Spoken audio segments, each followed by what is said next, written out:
Welcome to the Nerd Party.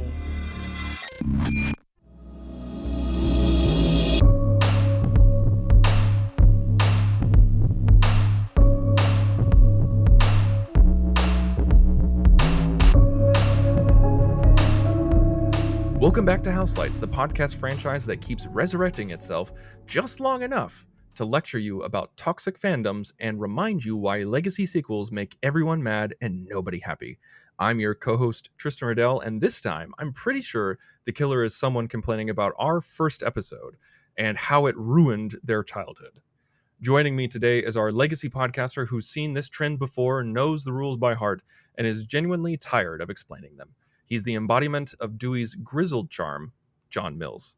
Oh, yay. And making his triumphant debut is our fresh-faced newcomer who's suspiciously well-informed, way too enthusiastic, and definitely has a letterbox list titled, quote, Movies to Stab Friends by, Darren Moser.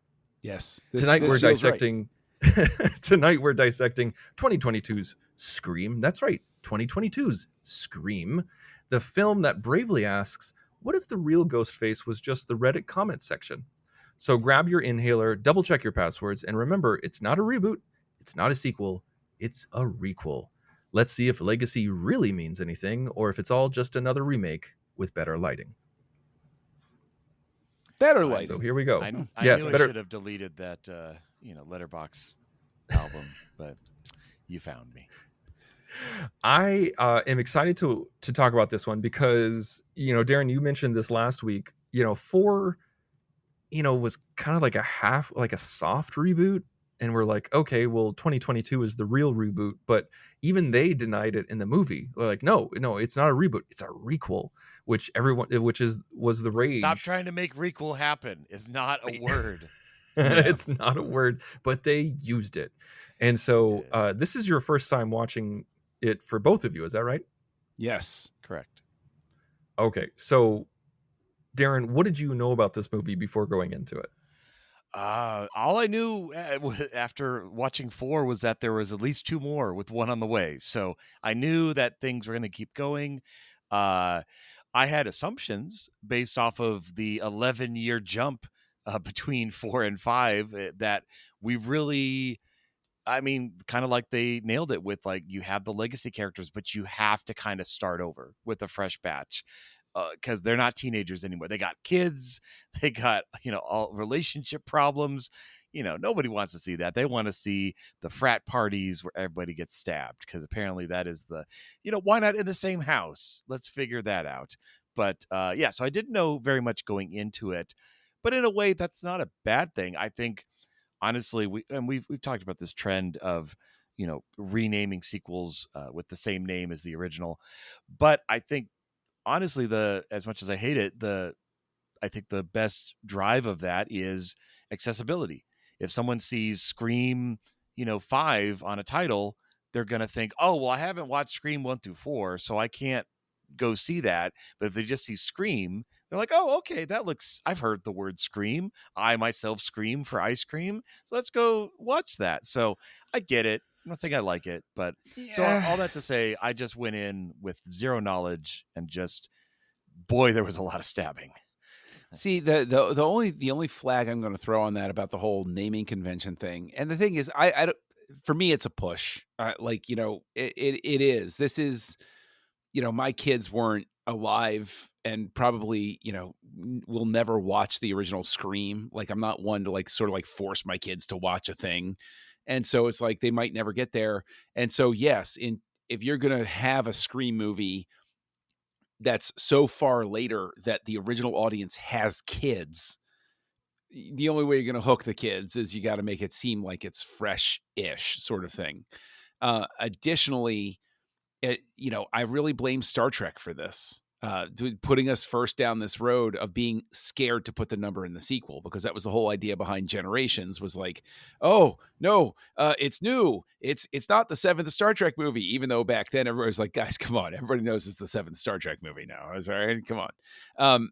But it even opens up on Kirk. Like, you could be confused. Like, this is the one with Picard in it, right? Because the movie started and I don't see Picard. Right. Where's so the new people? But it is one of those things where In terms of the naming convention, it's a push. I get it too. I think the only unfortunate thing about it is that you wind up in that, and we were making jokes about it last week, where it's, Halloween 2018 versus Halloween 1978 versus whatever year Rob Zombie's atrocious remake came out, whatever year that was. Let's all forget it. It's terrible. But yeah, and the director's cut's even worse. But the, so with all of that, baked in, my thing is, why make it a requel to begin with? Let's just embrace the term throughout this. Why not just make it a reboot? Like, if you're going to use just Scream. No. I was okay with the requel this because when you have a franchise like this, where it is all about the reoccurring characters and their roles get smaller and smaller, like I liked seeing, Dewey back and Gale Weathers and all of that. So it worked for me. I don't know. I guess I would have liked a structure, if you're going to do that, to make it sort of sneakier and not have it in Woodsboro, have somebody like doing copycat in another town. And then somebody shows up and is like, oh no, this is what happened back then. And like, that's how you get the legacy character in. That I'd be okay with, like, because like when I think reboot, I think, 1996 never happened. We're pretending it never happened. No, yeah. Yeah. See, that's what a reboot is. I wouldn't want any part of that. But the idea of, I feel like, and we'll get to that next week, but once they pass the torch, once Dewey died and Courtney Cox and Neve Campbell kind of passed the torch to the new generation, the next Scream would have been that opportunity. And I don't want to give anything away about it, but we can talk about that next week, saying like, okay, was this enough? Was this the reboot, like the real standalone reboot that we all wanted, or were not wanted, but could see working? But with this one, this is the first Scream without Wes Craven. So we did House of Craven. We are no longer in House of Craven. This is now Wing of Ghostface. Mm-hmm. And the reason why we're doing that is because Scream 5 and Scream 6 were directed by Matt Bettinelli-Olpin and Tyler Gillett. And Scream 7 is not going to be directed by them. It's going to be directed by Kevin Williamson. So we wanted to leave the option to do this the next Scream when it finally comes out. So that's why this is the Wing of Ghostface. So Wes Craven died in 2015 from cancer. And so Neve Campbell was a little worried, or hesitant, I should say, about doing this Scream because there's no way that Wes Craven can give his blessing on it. And she did 4 Wes Craven Scream films. And she said what pushed her over the edge is that Matt Bettinelli-Olpin and Tyler Gillett wrote her a note saying how much the Scream movies meant to them growing up. And that's why they actually became horror directors. And that kind of pushed her over the edge. Now, they had Darren, the respect they needed. Right. Yeah. Exactly. It had that respect. And now, Darren, I want to ask you, did you feel the lack of Wes Craven in this, and not even a bad thing or a good thing, but just did you feel a difference?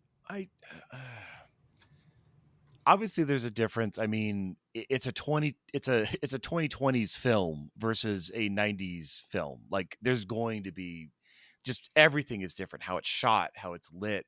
Like I'm not saying, it's night and day, but it's just film techniques and such.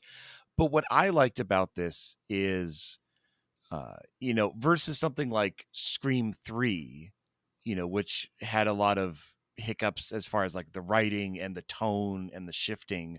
With this one, yeah, I mean, I don't want to use the word homage because it wasn't that kind of a, but reverence was there in this movie where, like, honestly, one of my favorite shots is towards the end when you realize they're in that house and the tone and the tune, and you're like, oh, like that's so much better than like, I feel like I'm just dragging on 3, but like,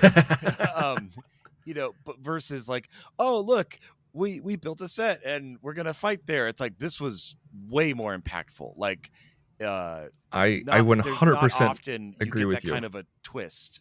And I loved it. That's one of my favorite shots in the entire movie. I thought it was done so well, and what I was thinking in that moment was this would have been so much cooler if we didn't have that in Scream 3.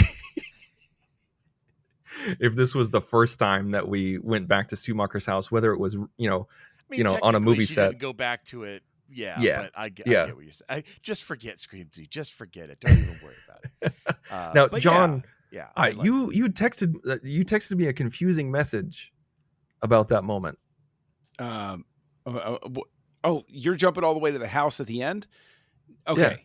Yeah. Well, first and foremost, I want to roll back, and I want to say, in terms of Craven being missed, quote unquote. Yeah, there is. I think that the biggest difference is you see two people here putting a lot of style into this, a lot of stylistic marks that Craven wasn't really doing. Like, Craven comes from, I think, an older school of direction of he's not being an auteur. He's putting the film together. He's making it work. He knows what type of shots work. He knows where to put a camera, and he'll let the DP worry about how it's lit. He'll let the DP worry about what type of lens to use and those sorts of things. This feels like two directors who are much more involved in that discussion. And that's not a knock against Craven, and it's not necessarily a plus for these guys, which we can go back to. But at the end, what I didn't like, the confusing message that I sent you was rooted in the fact that I just didn't think it was a well executed shot. I got what they were going for. I liked the idea. So it was the mechanics you didn't like. I didn't like the way it was lit. Like, when it pulled back and I saw especially when I saw the background, I was like, like, it felt like just like a backdrop, or like ineffective volume shot when I saw the sky behind it and everything. And I was like, I knew there were certain things that you can't avoid and stuff like that. But it's just like, that took me out of the moment, because the mechanics of it weren't what I needed them to be visually in that moment. That's interesting, because I don't even think I remember seeing the sky or what that looked like, because I was so entrenched on the center of the screen and just like having that dramatic pullback and then kind of rotating into a Dutch angle. I was on board. Like, before that shot happened, I was absolutely on board, because before when we were talking about Scream, the original Scream, I looked up Stu Macher's house, just the real shooting location, and on GPS it looks exactly how it looks on Nev Campbell's phone, on Sydney's phone in the movie. And then when I saw that, I was like, wait a second. And then they do the pan across on the staircase, and so all of a sudden it just starts clicking. You're just like, oh my gosh, I know that staircase, I know that door. And then then you have that pull out that shows the reveal that, like, apparently this house hasn't been painted in 25 years. Right. Yeah, because it's like we spent time in this house. There's a whole party in this house. There's tons of people, and I didn't even think twice that it was the same house until they. And I almost kind of want to rewatch that transition from the party ending to that, because I'm gonna guess there's like some lighting changes, some little things that they did in the way it was more modernized with the teen party versus like, oh, this looks like we just stepped back to 96. Well, I think they also made a conscious decision before the reveal, as it were, internally, to keep the shots tight enough that you didn't get enough visual cues as to that looks awfully familiar to me. It was so focused on the people that you didn't see a lot of the surrounding. And you're in a crowded shot where, like, you can't see the wall or the door or the painting because they're full of people. Right. So they're kind of the mask in front of the house. But I mean, my comment simply had to do with that very last shot in the movie, pulling back, was just like, like, that's what just didn't click for me. It's not beating up on the internal stuff. It's not beating up on the idea or anything like that. I just, for some reason, visually, it just didn't click. At the very end, when they're recreating that ending from the original Scream, where the reporter's standing in front of the house and stuff like that. I think we're talking about two different shots. Maybe we are. Yeah, I think so, because like Darren and I aren't talking about the very last shot. That's what I was. So when you're bringing it up with me, that's what I was talking about. We're That's talking about very the specifically reveal what I was talking when about. you realize it's in the same house. No, because Tristan started off with my text message. My text message was literally from the very last moment of the movie. That's why I was confused. The right question, John. Tristan asked the wrong question. No, he asked the right question, but then he was expecting the wrong answer, and he thought he had me, and then all of a sudden I'm Boimler, and it all ties together. So there you go. So this is, John, you're a big rules guy when it comes to horror films, and you had your issues with the first round of rules in 1996. Yep. So the rules of the requel and how they structured the film, did you have any issues with that? Did you applaud them? What was it? I didn't applaud them. I honestly, I think it's silly. I think the one rule of requel, reboot, reframing, renewal, rebirth, resurrection with Matrix, whatever you want to call it, is that there is no consistent set of rules. Like, I get what they're going for. It's like, oh, you got to bring legacy characters back. But it's like every franchise you go to plays by its own set of rules with the reset. And it's like, I think it's cute what they did because that's the way they get their commentary in. But I was like, there aren't really rules around it because each studio comes at it and says, okay, well, that didn't work for those guys, so we'll do it this way. So you don't see the rules from Star Trek 09 applied to other franchises, and you don't see the rules from Halloween applied over to other it's just there's no, it's the Wild West with the requel is what I would say. Darren, do you have an opinion on how they combined new characters and old characters, like legacy characters and new ones? What did you think about that? Yeah, no, I think, you had the solid, is it Jane, Sheriff Judy? Sheriff Judy. There you go. Yeah, Sheriff Judy and Dewey, like that makes sense. Like they're in the town, they're right there. Of course, I honestly liked how they covered the Dewey Gale relationship. Like it was very much shown. It wasn't like, let's now, there's an expose on the television talking about how they broke up. Like, no, we don't need that level. So I liked that. And honestly, I thought Sidney Prescott was not going to show up beyond the phone call. I was surprised when she showed up. And that's a great twist where you've established, okay, she knows. Again, the characters are being smart. They're letting people know that should be known in a proper amount of time. So, yeah, I think all the ones they brought back, even the quote unquote tie-in with the legacy characters, meaning the familial relationships, I think it was smoother than it's been done in the past. There's some twists that were a little like, second cousin, former roommate. You're like, okay, sure, I guess if you got a beef with that. But honestly, my favorite twist has to be, Billy's mom from the second one. Like that was such a cool, didn't see it coming. And looking back, I'm like, why were we spending so much time with this reporter? Of course it makes sense, but I didn't know.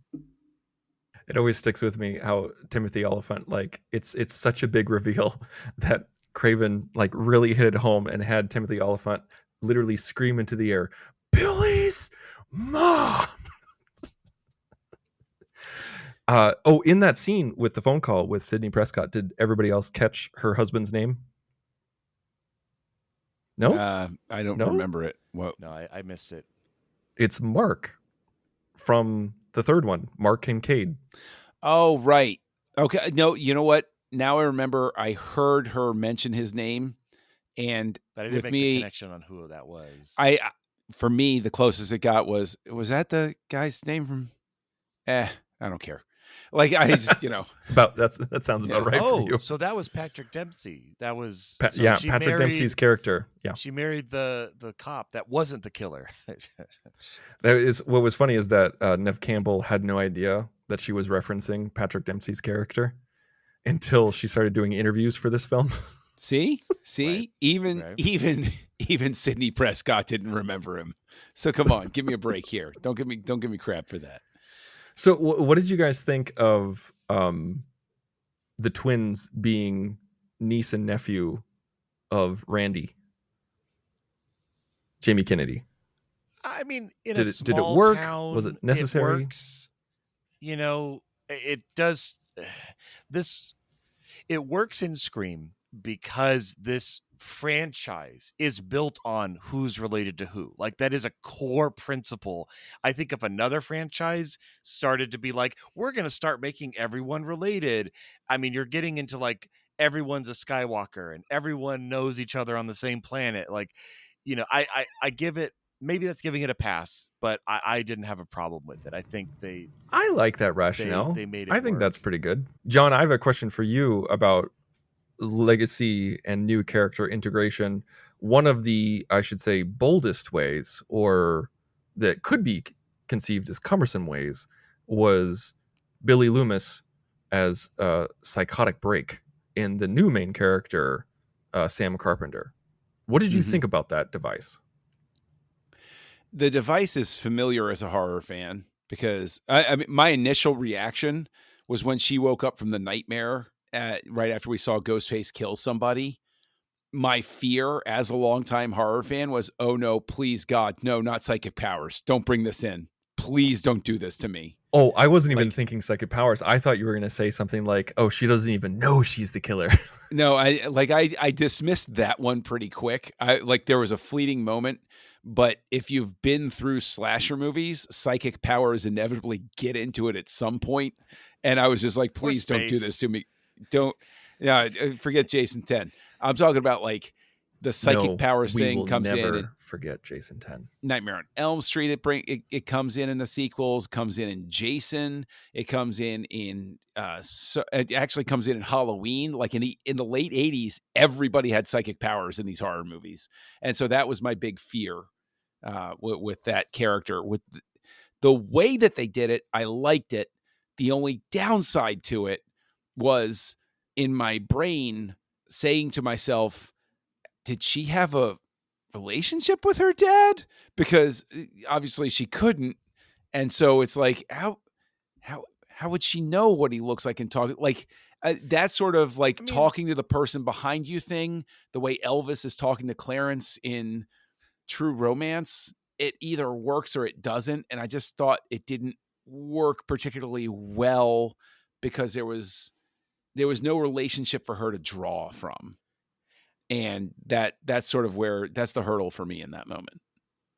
I mean, the way I saw it, like, yeah, it's a little bit of a stretch, but I saw it as, you know, and she kind of describes it where that moment of feeling like she broke up her parents and all that emotional charge, like, created this, you know, I don't think she's a psychopath, but I think that like is how her mind is processing that knowledge of him being her father. And because he's obviously completely a construct of her imagination, but I think they used it, you know, sparingly enough. It wasn't like every other shot or like every time she walked by a mirror, he's there, like, you know, egging her on. But I think it worked. Maybe it was all a setup because it leads to the cathartic nature of the final stabbing where she's just going after it, and maybe that wouldn't have worked as well and been as so satisfying if you didn't have those seeds. I don't know. It's an interesting facet of this movie. Yeah, I think that there's an added aspect to it, just that it could have been cleaner, I guess. And to speak to the, you know, is she psychotic? Is she not? When we first meet the character, she's taking pills for keeping her urges under control. At least that's the implication. And she takes them more than once in the movie. And so you've got to believe that this apparition that comes to her is so strong that she needs to take the medication to keep that vision at bay. And I just think that with the past that they bring in, it's like her backstory was very expansive and very imaginative and very conceptually good. It's just in the execution, I think it was just clunky. They had a whole lot in there and they just didn't meld it the right way. They just had too much going on. Maybe that's a function of having, you know, Jenna Ortega and her as the focus. Like we couldn't focus. There wasn't a Sidney Prescott in this movie. There was no singular focus character around whom the trauma was built. And I think that might have diluted it. And there's a lot of times that the sisters are apart. It's not like a sister movie where they're always together. Right. Like she has more screen time with Jack Quaid at her side than she does her sister. Right. Yeah, I think that's a really solid point. I think that's a definite knock against this movie. Is I enjoyed this movie overall, but it definitely has flaws. It has those things that don't work. And I think, John, you kind of hit it on the head where there's a lot going on. There's so many characters, and not only do we have the legacy characters, we have all these. We have Sam Carpenter, we have Tara, Mindy and Chad Meeks Martin, Wes, Richie, Amber, and Liv. And we also have the guy who gets the random drunk who gets killed, who's like all of a sudden the nephew of Stu Macher. And then we have the legacy characters. You know, we have Courtney Cox, we have, you know, David Arquette, we've got Nev Campbell, we've got Judy Hicks, and it's just there's so many people and so many moving parts that it definitely could have been streamlined, where, you know, because they're very much passing the torch to Sam Carpenter. Like they make that very evident. Like Sydney even says it, like, this is your story now. Like I think she says something like those words. Yeah. Like, this is yours now, to Sam Carpenter, not to Tara, sorry. Jenny Ortega's character. But the thing is that, you know, it's one of those things where Ortega is a bigger star, and so you're kind of like, wait, so who is carrying the torch? Is it both of them? Is it a sister movie? But Darren, like you said, you know, Sam spends way more time with Jack Quaid than she does with Tara. Well, and Tara, I think was a really interesting character, because not only is she, to my knowledge, the first open scene girl who lives. Like, I mean, she gets, you know, she almost dies. Like, dear God, she's put through it.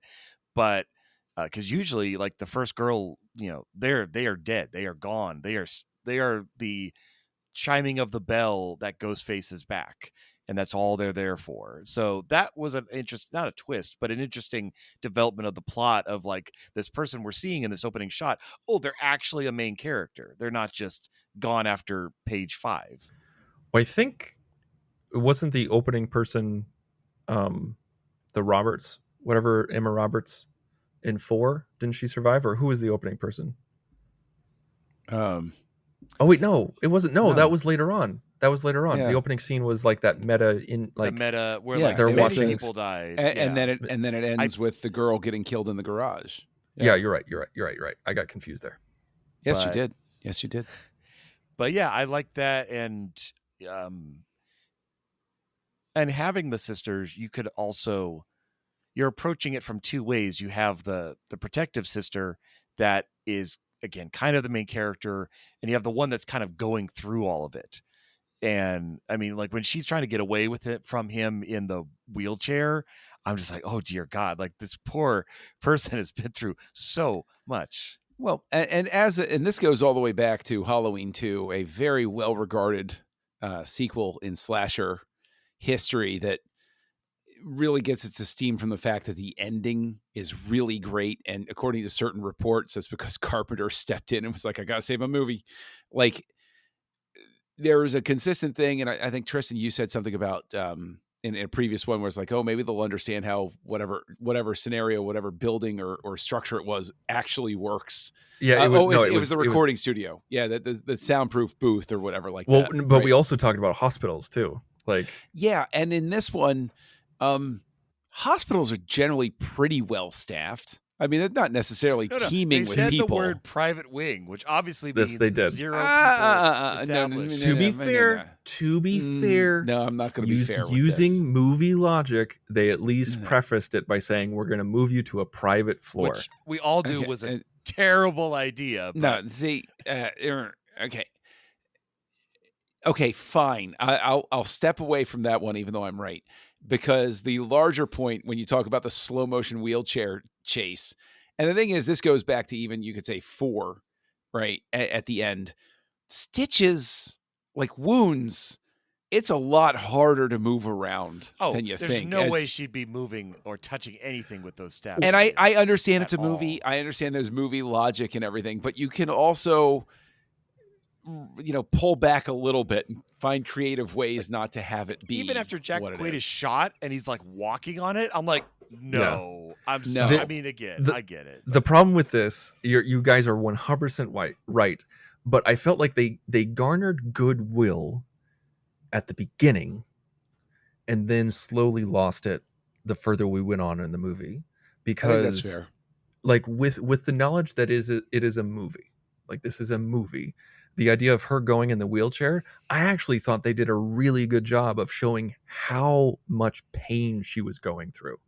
Like you really felt it in Ortega's performance. Like you really felt like she was going through pain. Like she could barely, and she shouldn't be able to at all, but like it was so hard to get into the wheelchair, and that she was bleeding again from her hand and she could barely use the wheelchair. So like I was like, okay, cool.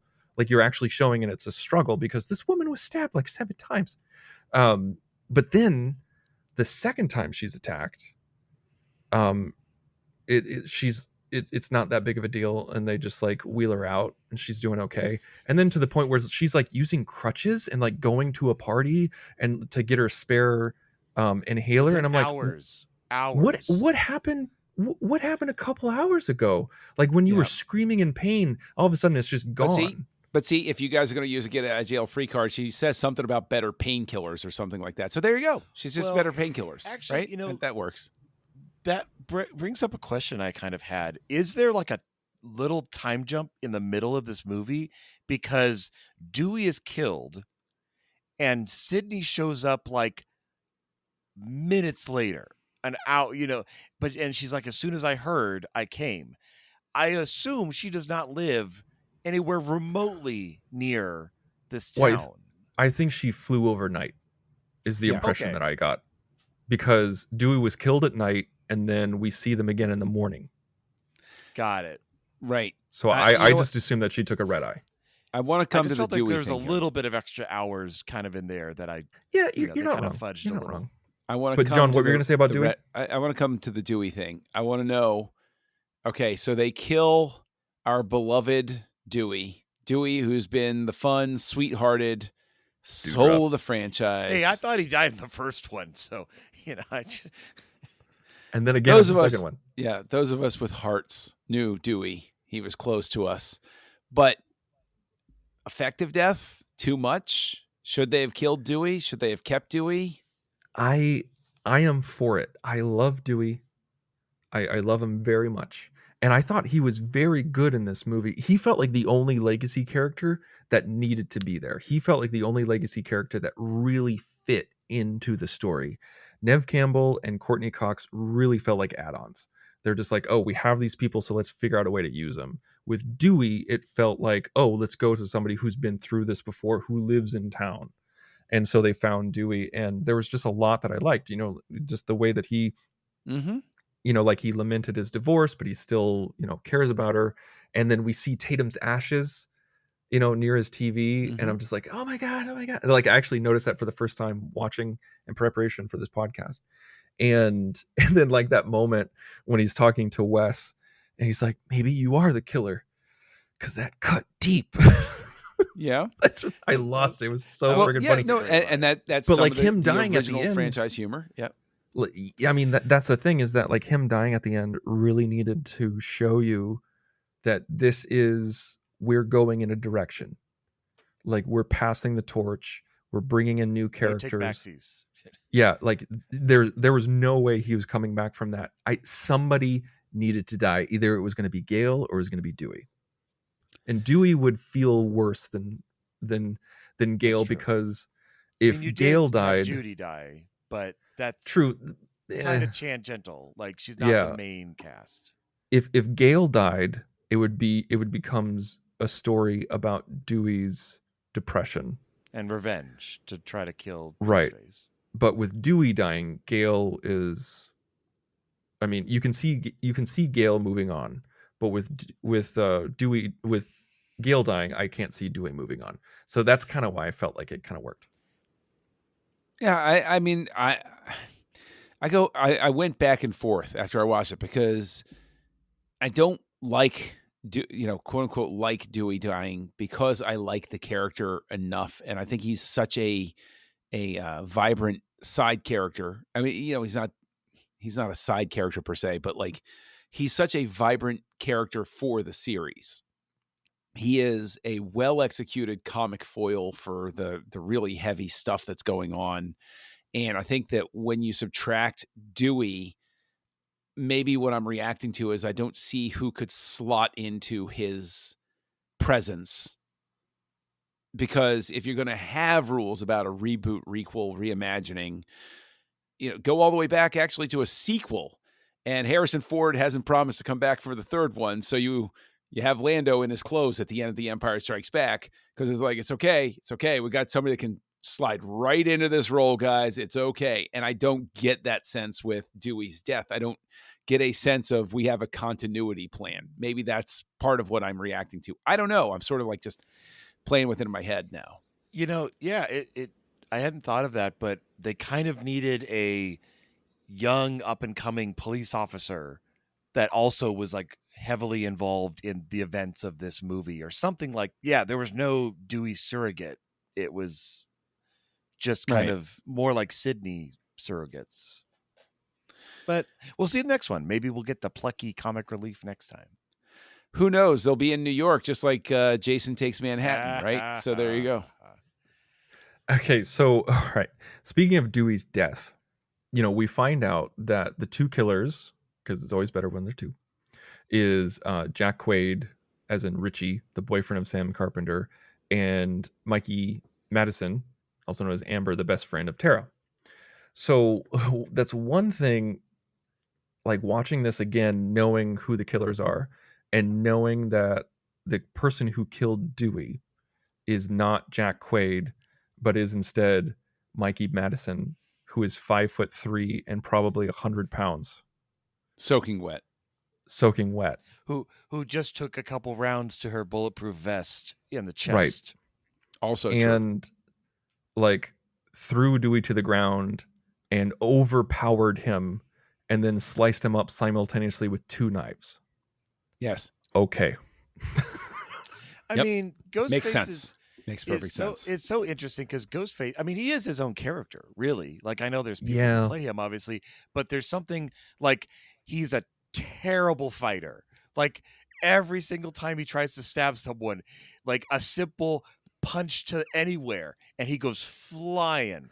Like the guy, a wrestling match, flying backwards. Yeah, like he doesn't fall down; it's flying backwards. Like you almost start to think, like, do I need to run from this guy? Like, yeah, he's got a knife, but like, I gotta feel like I could take him, because this is nothing.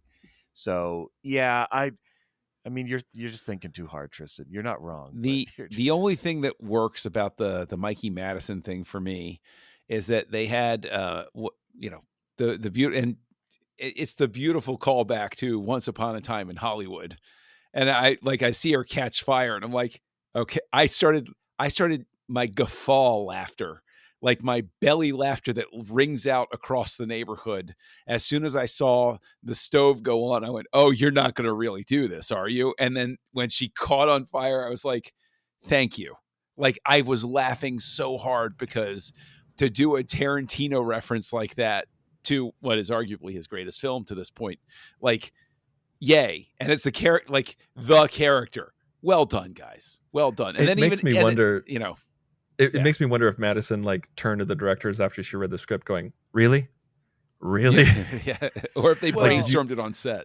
Did you have this written before I was cast? Yeah, exactly. I almost wonder if it was also a subtle kind of jab at like having to go through COVID-19 because this movie was delayed a lot by that. And so now you have new protocols, you have hand sanitizer everywhere. Like, and just the general hate of like, oh, we got to do this as well. I'm not saying it was the direct cause of this, but what does that have to do with her getting on fire? Because she was hit by the bottle of hand sanitizer. That's why she lights on fire. Oh, okay. I'm sorry.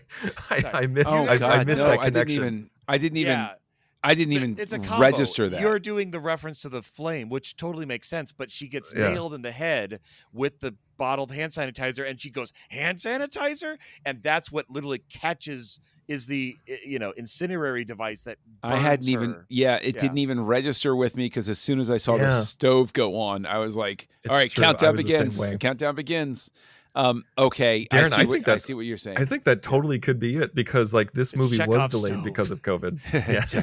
Chekhov's stove. Yeah. I like that.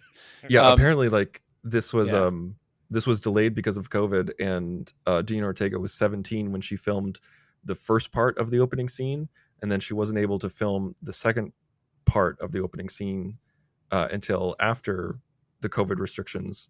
And she was 18 at that time, so she had a birthday and aged up. Well, good on her, because before she was battled. All right, good on her. But yeah, so I kept watching Anora, hoping to see her burst into flames at the end, but it didn't happen. I haven't seen that yet, but spoilers. Jeez, thanks for throwing me for a curveball on that one. So there's a lot to like.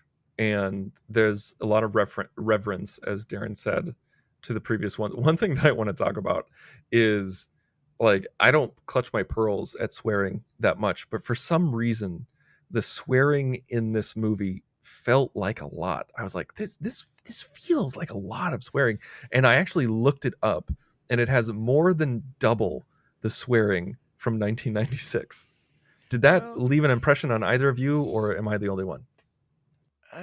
I mean, honestly, I'll let John say his bit, but for me, it was less about, I didn't even notice the swearing really. For me, it was the dramatic increase in like realistic knife stabbing gore.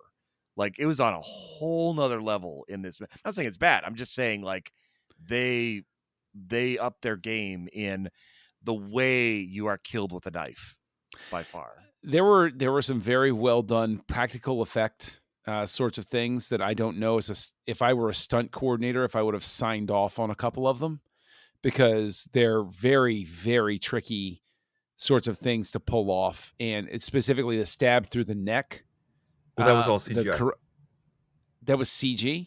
Okay, that explains why it looked bad. Okay. A big portion of, like, actually, I think starting with 4, like there was a lot of CGI blades in 4 and a lot of CGI blades in this one. See, I thought it was just a really terrible looking, like waxy neck thing. Yeah. So that makes even more sense to me. Okay. Yeah. It was, and that was what was unfortunate. Was it was like, I was like, oh, that's a shame that effect was done, because again, being part of like the original slasher generation and everything, Tom Savini and the other artists that were working on it, they were always looking for those practical effect sort of things. You go back to Friday the 13th, as terrible as it is, but you get like the arrow pushing through Kevin Bacon's throat. You get all of these things that are done through practical effects. And so my assumption still goes toward it's a bad looking practical effect as opposed to it's an inadequate computer generated effect. But yeah, okay, fine. That explains why they would sign off on that. Although I found the one where Jack Quaid got stabbed through the cheeks, I thought that was pretty well done, and I think that's just because it was done so fast. Right. Yes, exactly. It was done like boom. And when they I think it was kind of, I like how they did it with Stu Macher's nephew, how fast it was. Yeah. It was so clinical, where it's just like doop, like just a quick tap in the neck, and then it's like you're gone. I got you. You're dead, and you're done. Bleed out, and and there's nothing you can do. Yeah, that in itself is terrifying because it wasn't drawn out. Yeah. So even though I thought it was unnecessary to have that in there, that character kill, but yeah, I mean, you could have done so many better things with that screen time than having that character like that. But speaking of the the kills and drawing things out, I thought the ending drew out a little bit too much.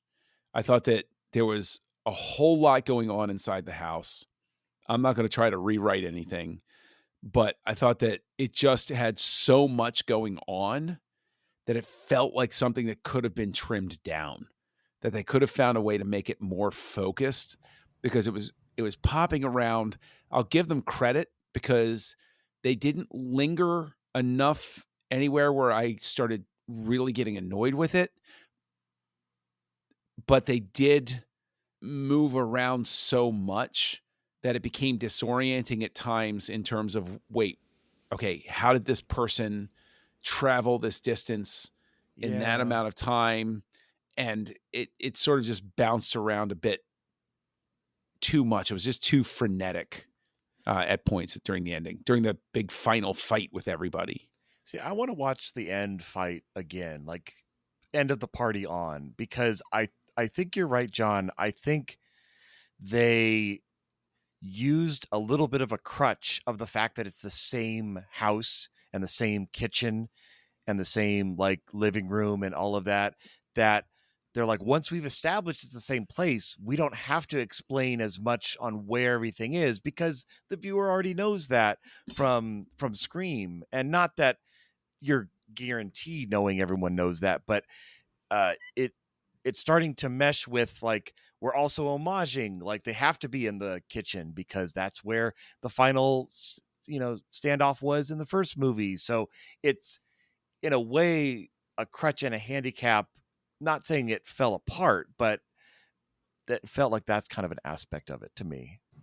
I didn't really feel that way when I got to the final scene. Like I didn't feel like, oh my gosh, like how many pod races is this? But it was one thing that I felt was when Wes was like, when Judy was getting like when Judy was on the phone with Ghostface, I really liked that.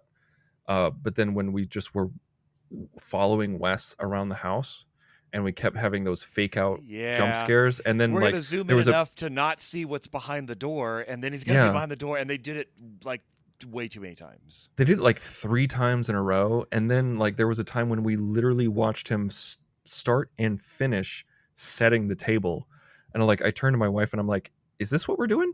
Like we're just watching him go about his day. Like, and apparently that was a scene that was heavily cut from the original version. Like it's like, what? You went on longer at that scene? That was the only time when I was like, good Lord, okay, let's move on. The ending, I'm not saying you guys are wrong, but that didn't occur to me. Like I was in it. I was with them. I was like, okay, cool. Yeah, I mean, my entire complaint just is there was so much happening that it was just it just came across as they bit off more than they could chew. And I think it's because, again, if you go back to basics, if you go back to the original Scream, it's Sidney's story, and we're following Sid. No matter what else is going on, we're following Sidney's story.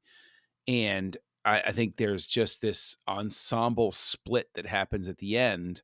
Yeah. Where we're too concerned with everybody's motivation and placement.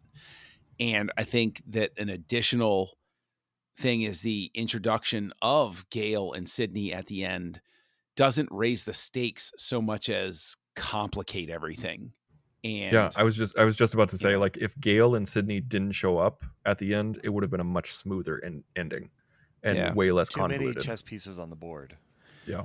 But in terms of those chess pieces, I mean, I think that the ending brings very much to bear. I think that, and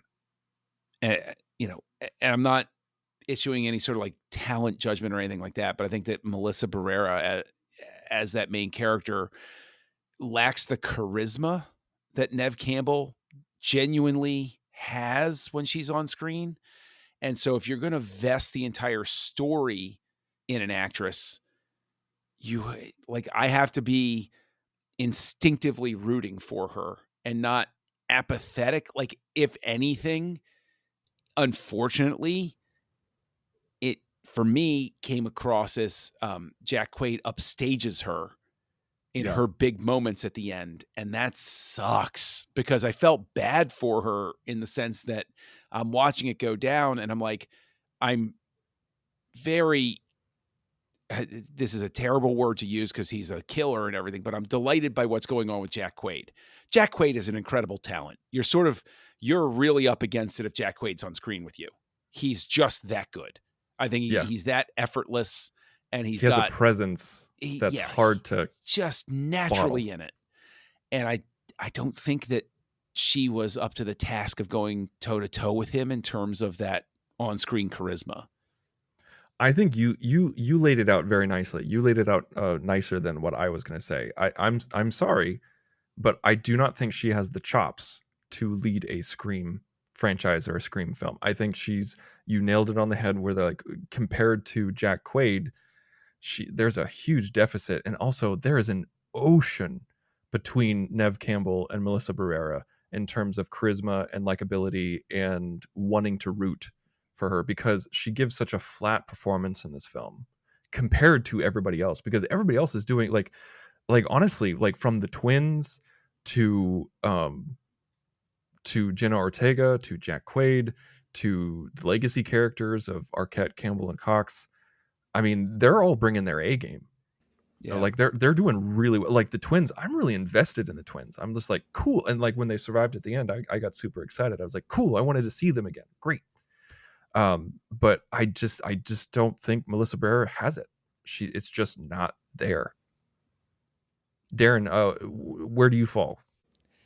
Yeah, I think it suffers a little bit from what we talked about before, being like it's the protagonist confusion. It's who's not, maybe it's a little too far. It's the sisters. It's the dual. They've split the Sydney character into two people, and so you're like, who are you following? And then a lot of Sam's things kind of happen to her. And maybe that's because it's the first movie for her. She's getting her agency, and Sydney's on the other end of that spectrum. She makes things happen. She comes here with her gun, gonna end it now. Like, she's at the end of her arc. So yeah, we shouldn't expect Sam to be like, I'm ready to take on the killer. She just wants to get out of there. But because they're side by side, there's no comparison there. One thing that really, I think, pushed me over the edge, like, okay, so in all the Scream movies, every single one of them, when we end with an ambulance, they have to have a moment.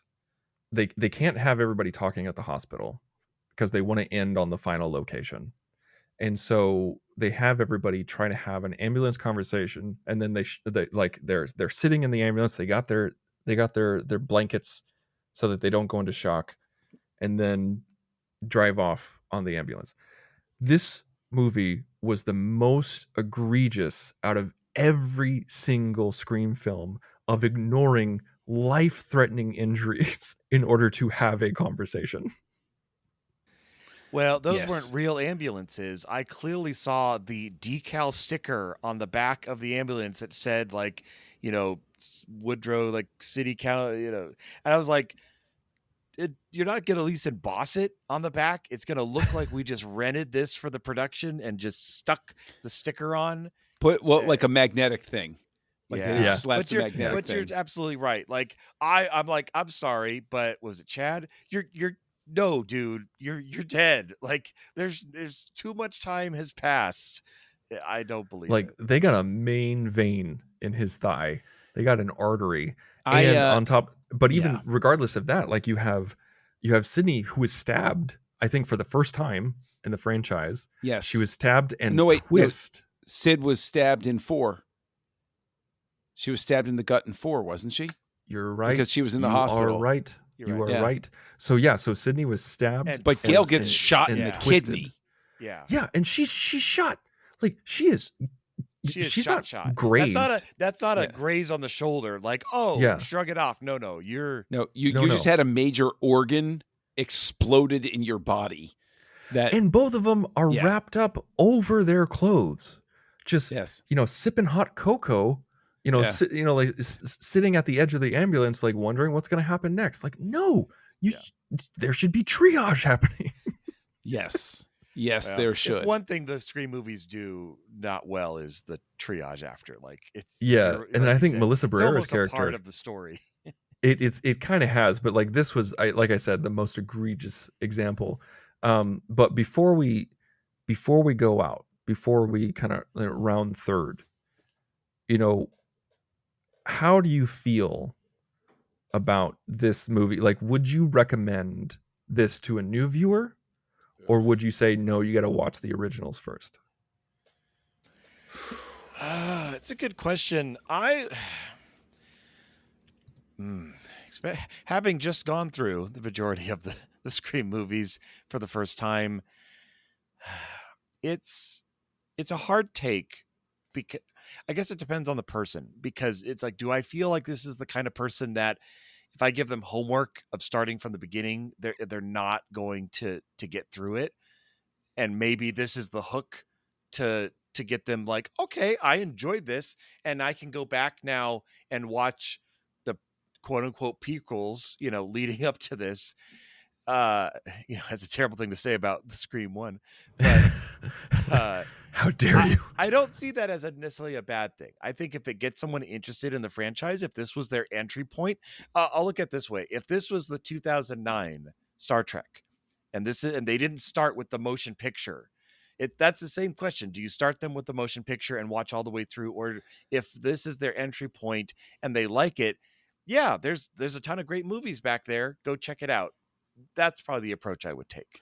But I don't think John agrees with me. No, I don't agree with you. And actually, one of the things that I love about Star Trek 09 is that it actually starts with something that has nothing to do with the time travel stuff. Like the history of it isn't its jumping off point. Okay, and I know you guys are making, but the Nirvana shows up. You don't need to know anything outside of big bad ship shows up. Oh, yeah. Okay. And it's like you're there in the quote unquote original era. Kirk's birth happens. Right. Like it's not. I think that be the intro film, right? With 09, it's an entry point. With that, I think that this movie is, and come at me, bro. This movie is like The Force Awakens, and that is one of the biggest problems I had with The Force Awakens was it doesn't really mean anything without having seen the stuff that comes before. And one of the strengths that I really enjoyed previous to that was you could jump in at any one of them. And they were constructed specifically like Indiana Jones movies, where it's like, if I could throw Last Crusade at somebody, doesn't matter whether they say, yeah, did you like that? Go watch Raiders and Temple of Doom and whatever. I can throw one at you. You like that one? Great. You can go back and watch the other ones. I think that this is like Force Awakens. This is like requel, where if you don't watch the stuff that leads up to it, it's not, how on earth is it going to be impactful where they're like, this is Stu Macher's house? If I hadn't seen the first four, I'm like, cool. Yeah. Okay. Yeah. Like it's all that's built where I'm on the at fact. Too. Yeah.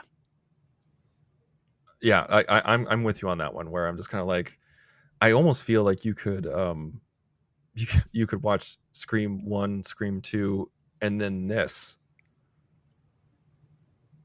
Am I wrong? I'm not saying 3 and 4 aren't worth watching. I'm saying maybe tossing 4 to that But do you need 4? I'm not saying. But see, this is I'm just saying it moves the time forward at least a little bit. But see, this is just where I get my dig in Tristan, and I say I do Scream, then Scream 4, then this, and then you can watch 2 and 3 if you want to. All right, so Darren, just you and I are having a conversation. So I'm saying, like, do you need it for the story wise? And genuinely, like, if you say like Scream 1, Scream 2, and then because you could say like, oh, do you need 3 to show Sydney's liberation? But I don't really think so. No, because it's so hard. Because the Scream movies are very different than other franchises. Like, they are so interwoven with their predecessors. Like, it is the continuation of the story, and you kind of need a little bit from every chapter to get the full impact. Definitely, I don't think it would have ruined it if this was the first one you watched, but those end scenes at the house would not nearly have been as impactful. And that's just, you can't force people to, it's not like a college course. Well, here's your prerequisite. Until you watch this movie, we will not sell you a ticket for Scream 22. Like, they can't do that. John, you talked about the director's style in this, and Matt Bettinelli-Olpin and Tyler Gillett, they're directing the next one. Are you looking forward to seeing another round with the same crew behind the scenes? I hope it meshes better. I very much got the sense watching this that there are other director duos through time where, yeah, the one that pops to mind is like Miller and Lord. Miller and Lord feels like one vision is directing this. There were moments during this where even the way the camera moved felt like there was a push and pull between two similar but not simpatico ways to shoot a thing and or structure it. And I think that there needs to be more. I'm hoping in the next one, because I'm on the hook to watch it now, I'm hoping in the next one there's a more unified feel.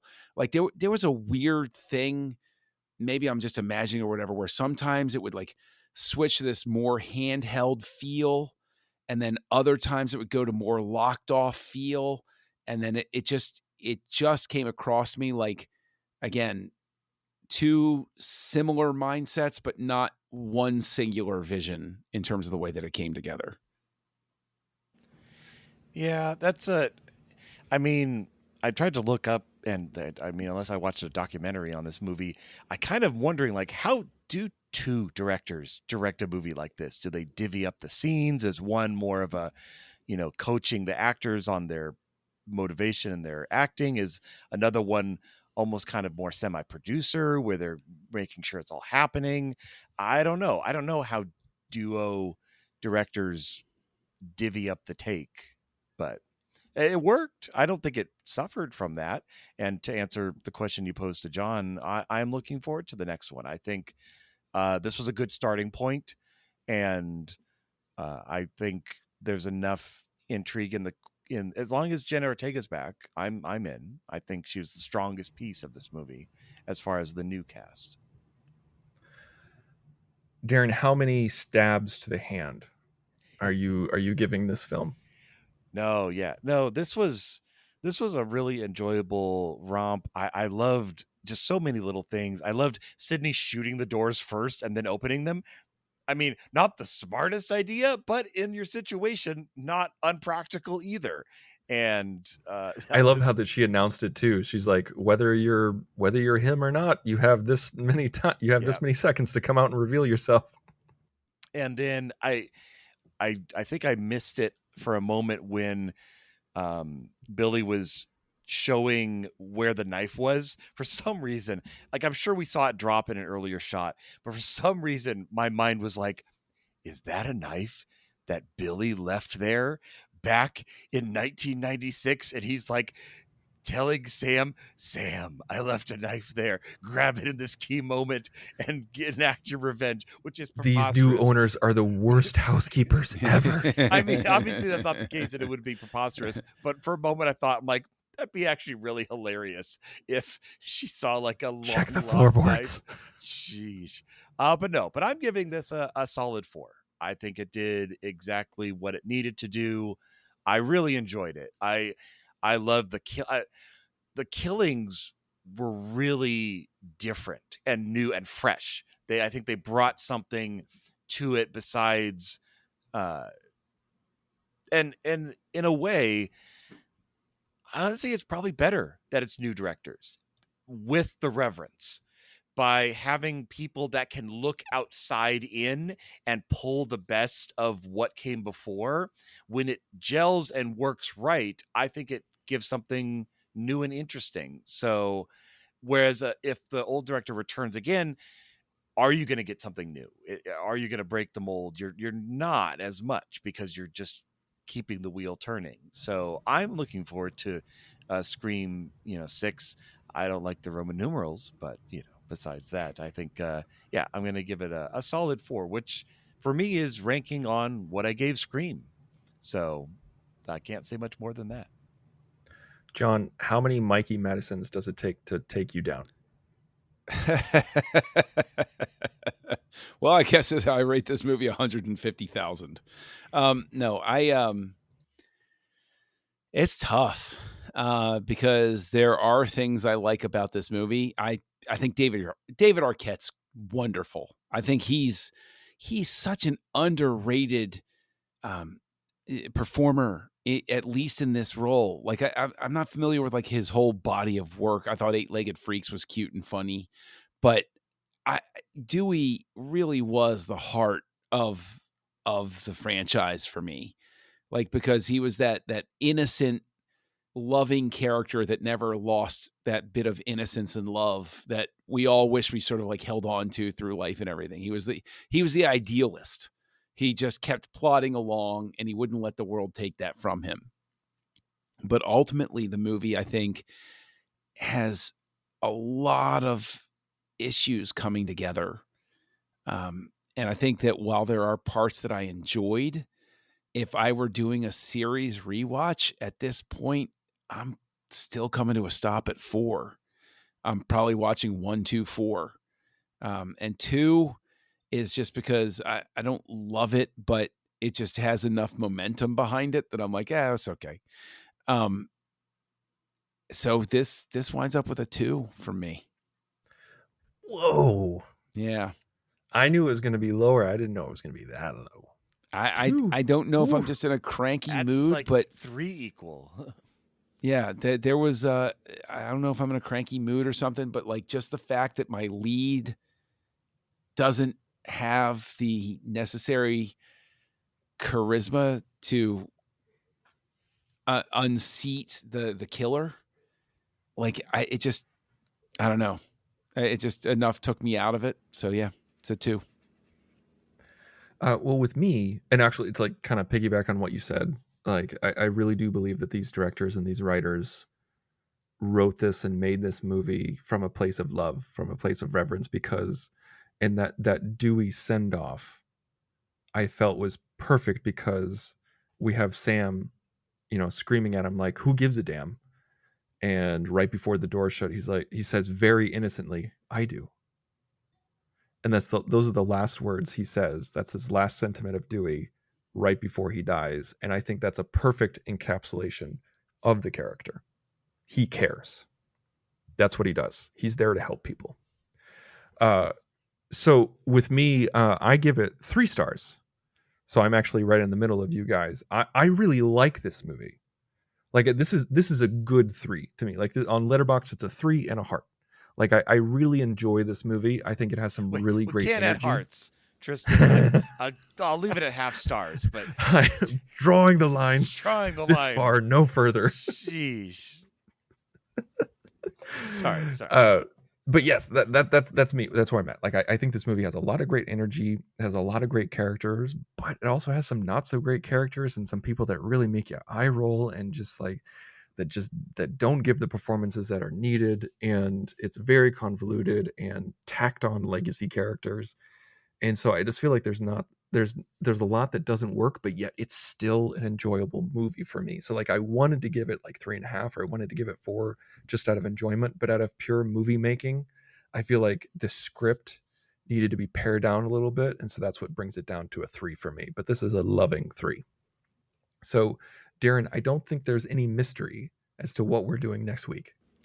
No, that's right. We have one more film at the time of this recording to finish off the wing of Ghostface, as next week we're going to cover 2023's Scream 6 here on Houselights. Join the revolution. Join the Nerd Party.